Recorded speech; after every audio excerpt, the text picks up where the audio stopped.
All right, let's kick off another deep dive. Today, we're taking a closer look at something that's kind of everywhere online. Mm.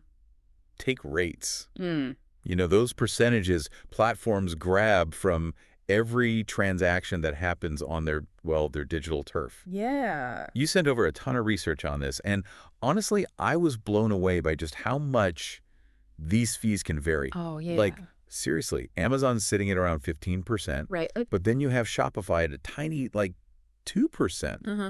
What's the deal with that? Why such a massive difference? It's a super interesting question, and it boils down to one of the biggest choices any business owner online has to make.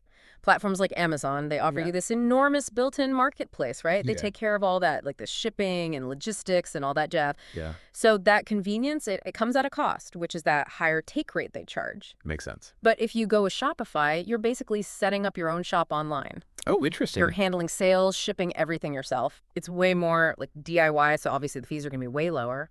So it's like you're trading reach for control. Yeah. Kind of like choosing between a massive department store or opening your own little boutique. Yeah, exactly. You got it. And speaking of premium experiences, we got to talk about these luxury marketplaces Yeah. like Farfetch. They're charging like 25 to 33%. Wow. Are designer clothes really worth that much extra? Well, it's not just about the clothes themselves, right? Think about who's buying them and what goes into the whole experience. Mhm. These platforms, they cater to a specific crowd, high-end brands, shoppers who expect the best and are willing to pay for it. True.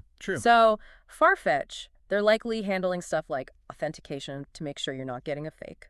All smart. Plus, global shipping, you name it. Makes sense. All these fancy extras, they all add to that higher take rate. Okay, yeah, that does make sense. But then, here's something that really threw me. Food delivery platforms. Oh, yeah. Those guys can take up to 30% from restaurants. How is that even sustainable, especially for smaller places? No, that's the million-dollar question. It's a hot topic for sure. Yeah. On the one hand, these platforms are opening up a whole new customer base for these restaurants. Right, yeah, But the price is steep. definitely. You got to think about all the costs these platforms have, like the drivers, marketing, order processing. Yeah. All of that goes into justifying that take rate. So it does raise some serious questions like, does this model even work for everyone involved in the long run? Yeah, that's a big one. I'm definitely seeing a pattern here, though. Oh, yeah. Convenience and wider reach, they come with a price tag. Yeah, they do. Now, I'll admit, when I first dug into the research you sent on ad exchanges, it felt like I was lost in some digital jungle. Chuckles. Yeah, it can be a bit like that. But can you break it down for us? Like, why should anyone who's not an advertising expert care about this stuff? For sure. Ad exchanges, that's where all the magic and maybe a bit of chaos of online advertising goes down. Think of it like a digital marketplace, but instead of products, Right. advertisers are betting on ad space all over websites and apps. Ah, I say. That's how those like eerily targeted ads keep popping up in your feeds. Right. It all makes sense now. So it affects everyone, not just the advertisers themselves. Got it. But there was some research about Google's ad exchange, AdX, that really caught my eye. Uh-huh. They seem to be taking a much bigger cut than these independent exchanges. Sometimes it's like 10, 20% compared to much lower rates elsewhere. Yeah. Is Google playing fair here? That's the big question, and it's one that's got regulators all over the world pretty concerned. See, Google, they control a huge chunk of the ad tech world, right? You got Google Ads, where advertisers create campaigns, and then you got Google Ad Manager, which is what publishers use to manage their ad inventory. Right. And Google's really tightly integrated AdX with both of these platforms. So are publishers kind of stuck? If they want access to all that juicy demand from Google Ads, they're forced to use AdX and pay Google's premium. That's the worry, and it's why there are serious concerns about whether Google is using its power to shut out the competition. Some publishers, they feel trapped. Yeah. They say they have to play by Google's rules if they want to survive. Right. And we're talking about a massive market here. The Department of Justice, they estimate Google controls nearly half of the U.S. ad exchange market. Wow. And globally, their influence is even bigger. So are we talking about a digital monopoly here? Yeah, This is getting a little intense. it's definitely a powerful position to be in. Before we get too deep into the Google drama, I want to understand how these ad exchanges work. Okay. Is it really like a digital stock market with all these bids flying around? That's a pretty good analogy, actually. Imagine this constant auction happening, but it's all happening in milliseconds. behind every website you visit. Wow. Advertisers are bidding on your attention based on all sorts of data like your demographics, your browsing history, you name it. Whoever bids the highest, their ad gets shown, and the ad exchange, like Google's AdX, takes a cut of that transaction. Wait, if all this is happening in milliseconds, how can publishers even choose which ads to show or negotiate better rates? You're catching on quick. Yeah. And that brings us to some of the most controversial stuff about Google's AdX. Uh-oh.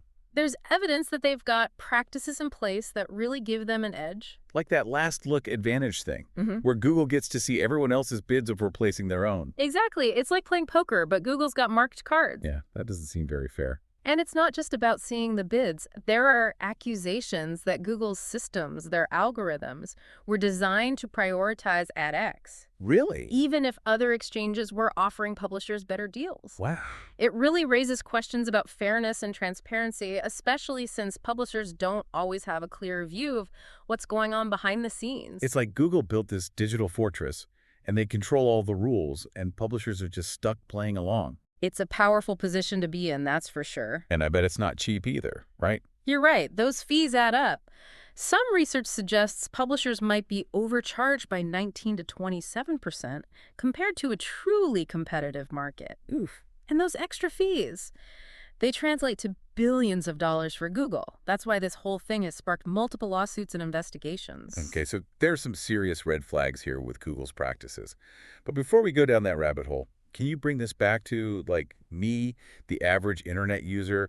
Why should I care about these hidden fees and backroom deals? Think about it this way. If publishers are paying inflated fees to Google, they got to make up that revenue somehow, right? Right. That could mean more of those annoying intrusive ads, or paywalls blocking content, or even higher prices for stuff we buy online. So even though I'm not directly involved in ad exchanges, I'm still footing the bill in the end. Exactly. That's pretty unsettling. And beyond the money, there are concerns about whether this is stifling innovation and diversity online. I see what you mean. If Google's dominance continues unchecked, it could create a barrier for new players, limit the choices available to both publishers and advertisers. Right. And that could lead to a less vibrant, less dynamic internet where one company has too much power. That's a scary thought. Yeah, it's something to consider. It really highlights the need for more transparency and accountability in the digital advertising world. Absolutely. But before we get too deep into that, I'm curious about the evidence against Google. Okay. What did those investigations and lawsuits actually uncover? Well, one of the key accusations is that Google was engaging in these tying practices. Basically, they're accused of bundling their AdX exchange with their super dominant publisher ad server, Google Ad Manager.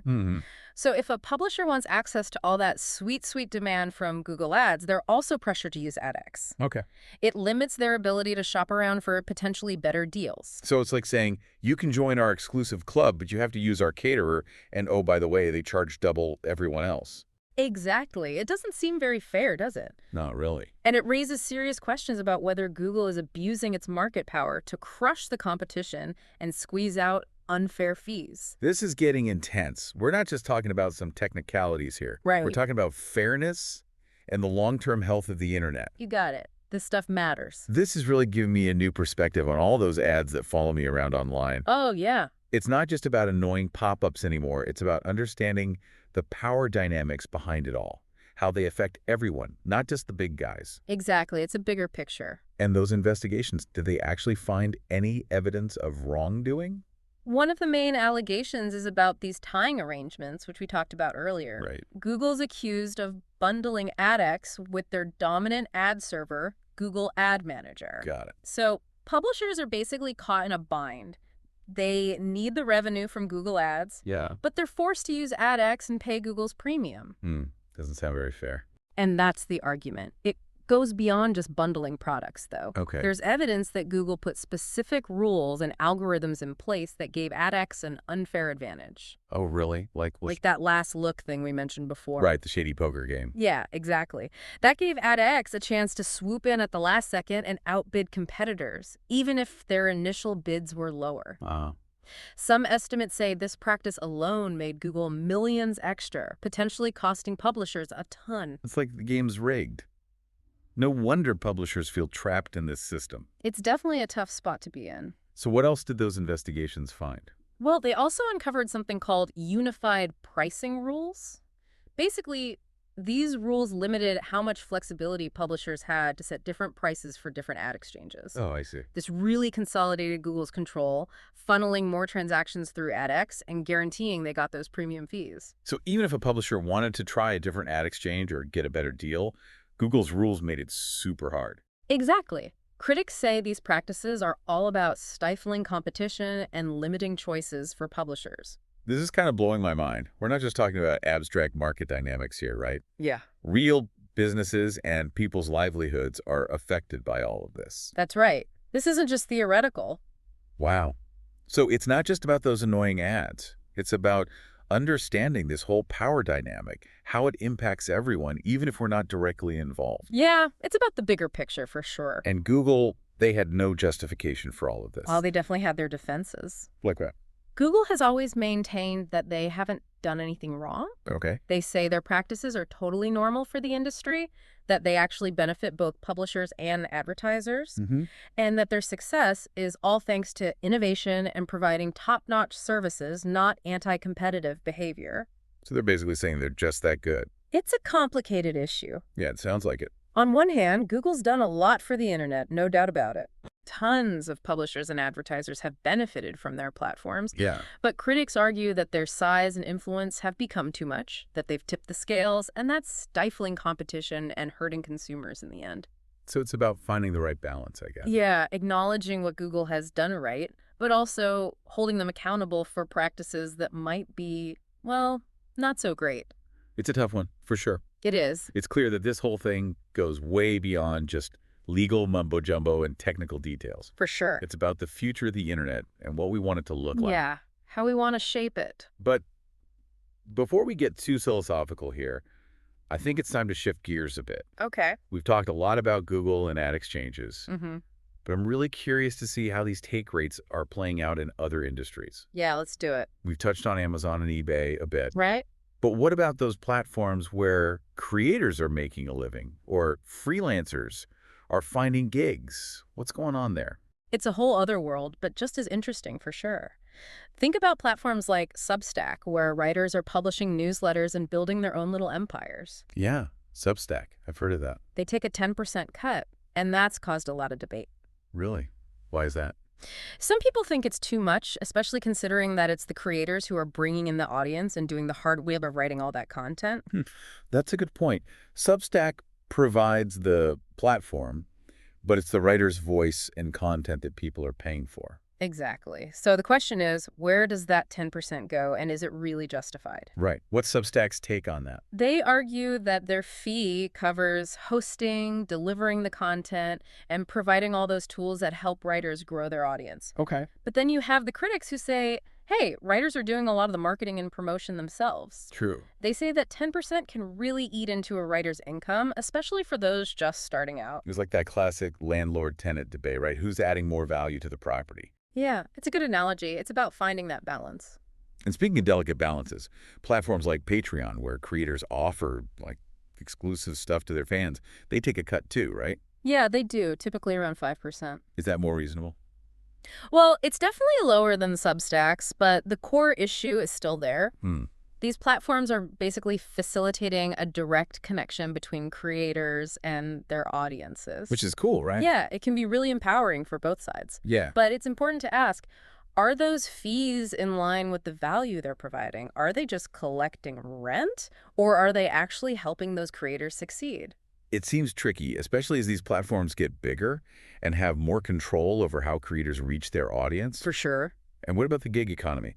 Platforms like Fiverr and Upwork, they connect freelancers with clients, but they also take a big chunk, like 20%. Yeah, that's a pretty hefty cut. Is that fair to the freelancers who are working hard to build their businesses? Well, that 20% can really take a bite out of their earnings, especially when you think about the fact that freelancers also have to pay their own taxes. Right. And healthcare, all those expenses that come with being your own boss. Yeah, all the stuff employees usually get.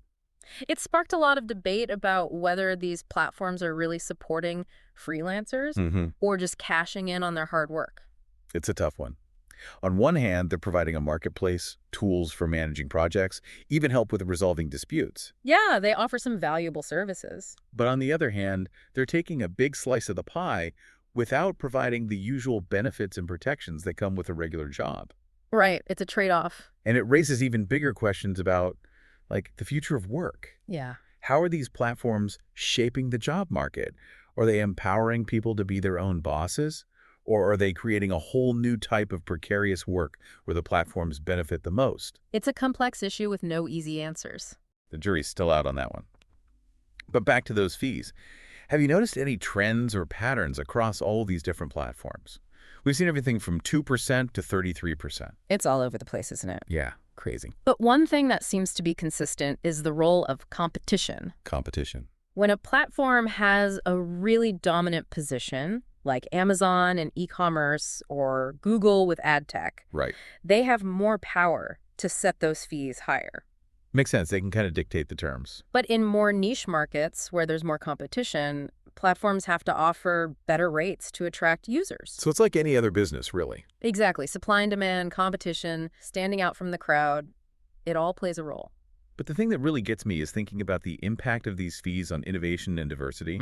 Yeah. If platforms can charge these crazy rates without any consequences, doesn't that make it harder for new ideas and alternative models to emerge? Absolutely. High take rates, they can be a huge barrier for new players trying to break into the market. Yeah, that makes sense. It can also lead to less variety in content and services. Why is that? Creators and businesses, they're forced to play by the rules of these dominant platforms to make money. I see what you mean.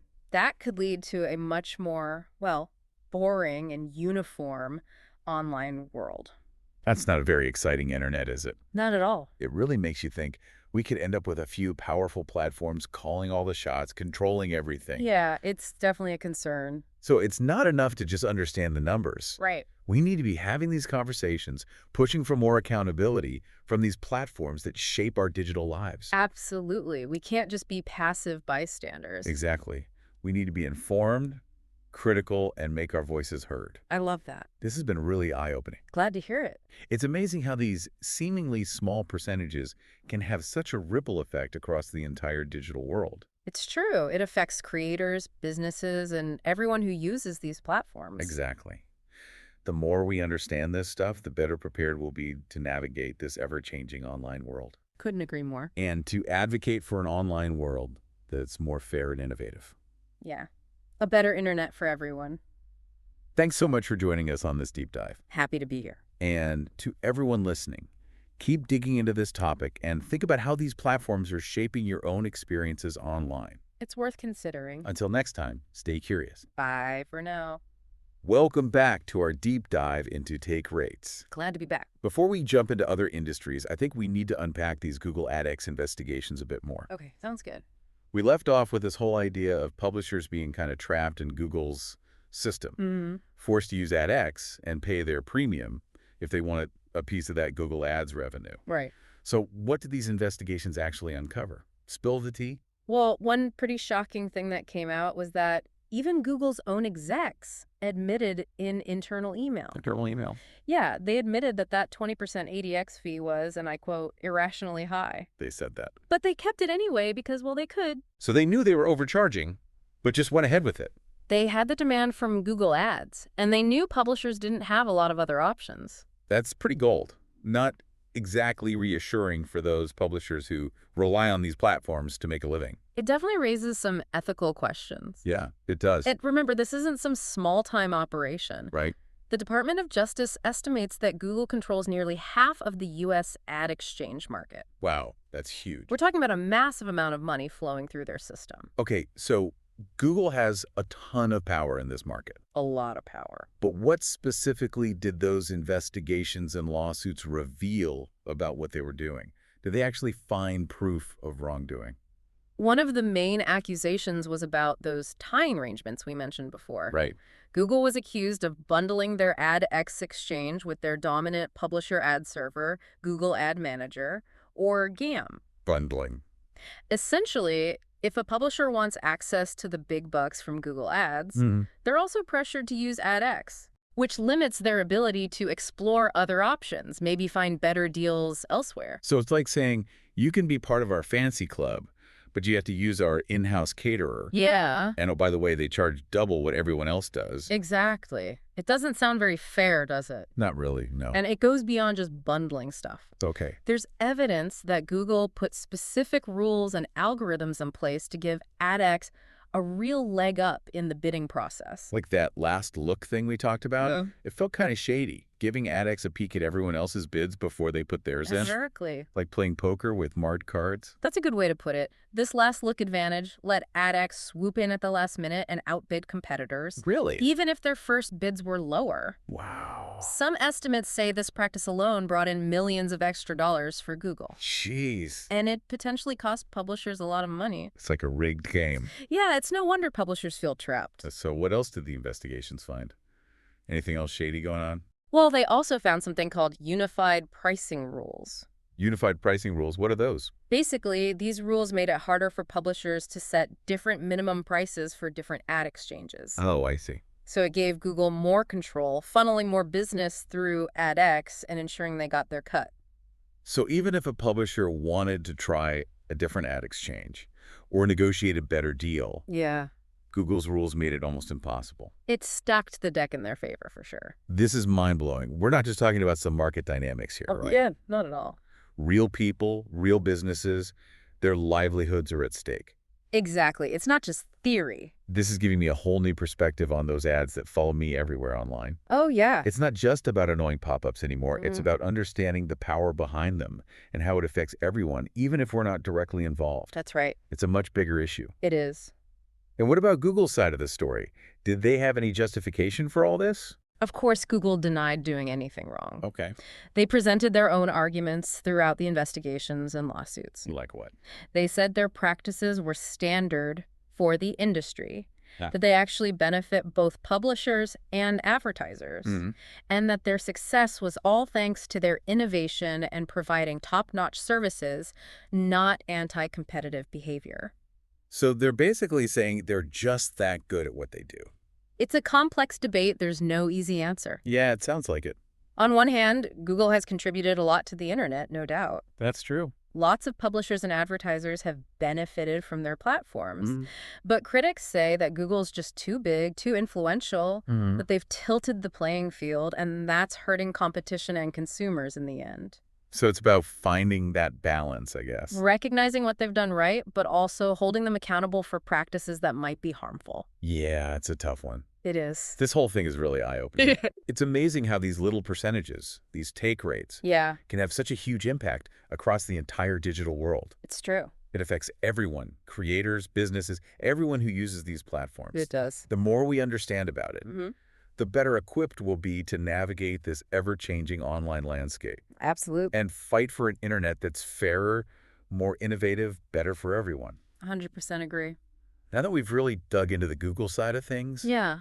I wanted to shift gears a bit and look at how take rates are shaping other online industries. Okay. Sounds good. We've talked about Amazon and eBay, All right. but what about platforms where creators are making a living or freelancers are finding gigs? What's going on there? It's a whole other world, just as fascinating and just as important to understand. Welcome back to the final part of our deep dive. It's been a wild ride. We've gone pretty deep into ad exchanges and Google and all that, Yeah, we really went there. but now I'm kind of curious about these take rates in other online industries. Okay, yeah. We touched on Amazon and eBay a little bit, Mhm. but what about platforms where creators are making a living Yeah. or freelancers are finding gigs? What's the deal there? It's a whole different world, but just as interesting and super important to understand. So let's dive in. Where do we start? Well, let's talk about platforms like Substack. Substack. It's where writers are publishing newsletters and building their own little subscriber base. Okay, I've heard of Substack. They take a 10% cut, and that stirred up a lot of controversy. Really? Why is that? 10% doesn't seem that bad. Some people argue it's too high, especially since it's the creators who are bringing in the audience and creating all the content. That's a good point. Substack provides the platform and the tools, Right. but it's the writer's voice and their content that people are actually paying for. So where does that 10% go? What's Substack's reasoning? Well, they say their fee covers things like hosting, delivering the content, and providing all those tools that help writers grow their audience. But the critics, they counter that by saying writers are doing a lot of the marketing and promotion themselves. It's true. They're hustling. And that 10% can really eat into a writer's income, especially for those just starting out. It's kind of like the age-old landlord-tenant debate, isn't it? Yeah, good analogy. Who's really adding more value here? It's about finding that balance. And speaking of delicate balances, platforms like Patreon, where creators offer exclusive stuff to their fans, they take a cut too, right? They do, typically around 5%. So is that more reasonable? It's definitely lower than Substacks, but the core issue is still there. What do you mean?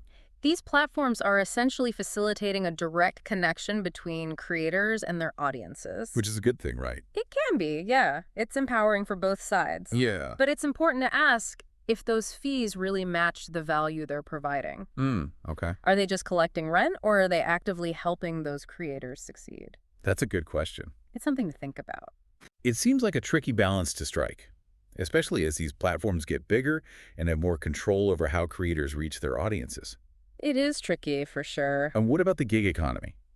Platforms like Fiverr and Upwork, they connect freelancers with clients, but they also take a pretty big chunk, like 20%. Yeah, that's a hefty cut. Is that really fair to the freelancers who are out there hustling to build their businesses?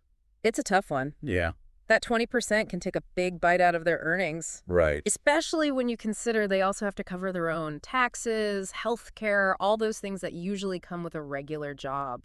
It's a lot to manage on your own. It sparked a lot of debate about whether these platforms are genuinely supporting freelancers or just profiting from their hard work. I can see both sides. Yeah, it's not black and white. On one hand, they're providing a marketplace, tools for managing projects, even help with resolving disputes. Yeah, they offer some valuable services. But then, they're taking a big chunk of the money without offering the usual benefits and protections you'd get as an employee. Right, it's a trade-off, for sure. It makes you think about the bigger picture, like the future of work and how these platforms are shaping it all. Yeah. Are they empowering people to be their own bosses, or are they creating a whole new type of risky work where the platforms are the real winners?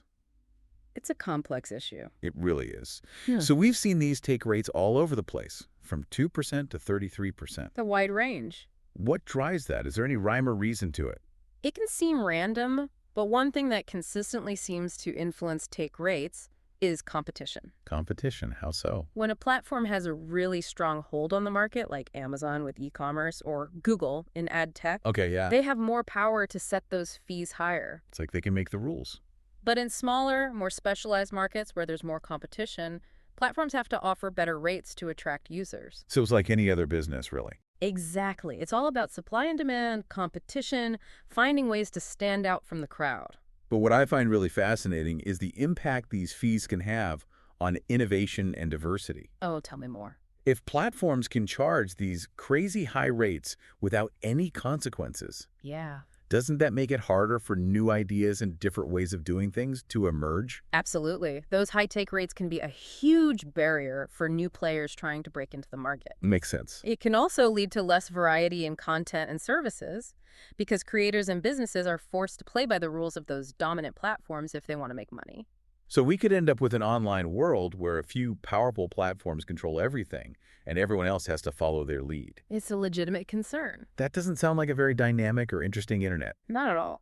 It really highlights the need for more scrutiny, more regulation, maybe even the creation of completely different models that prioritize fairness, transparency, and empowering creators and users. Couldn't agree more. It's not just about understanding these numbers. Right. It's about engaging in these conversations and demanding more accountability from the platforms that are shaping our digital lives. We have to be active participants, not just passive consumers. Exactly.